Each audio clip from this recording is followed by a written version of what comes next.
नमस्कार. महाराष्ट्रातल्या स्कॉलरशिप परीक्षेबद्दल एक मोठी आणि महत्वाची बातमी आहे. चला तर मग बघूया नक्की काय बदललंय. हे बघा, हे आहे ते अधिकृत परिपत्रक.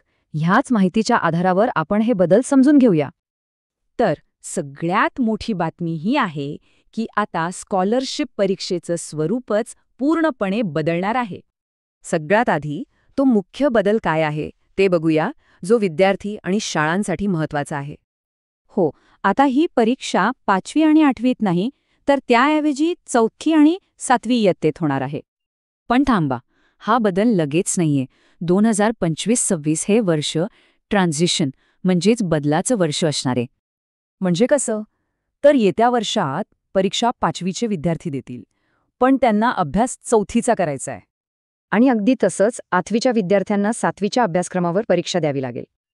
ठीक आहे, मग ह्या ट्रान्झिशन वर्षानंतर काय? 2026 पासून एक नवीन सिस्टम लागू होईल. ही टाईमलाईन बघा, सगळं स्पष्ट होतंय. 2026 पासून मग कायमची परीक्षा 4थी आणि 7वीतच होईल. आता शाळांची भूमिका काय? त्यांच्यासाठी पण काही महत्त्वाच्या सूचना आहेत, पाहूया. म्हणजे शाळांनी आत्तापासूनच इच्छुक विद्यार्थ्यांची माहिती गोळा करून ऑनलाईन अर्जासाठी तयार ठेवायची आहे. चला तर आता हे सगळं पटकन एका नजरेत समजून घेऊया. हा तक्ता सगळं काही सांगतोय. ट्रान्झिशन वर्ष आणि त्यानंतरची नवीन पद्धत हे लक्षात ठेवणं खूप महत्वाचं आहे.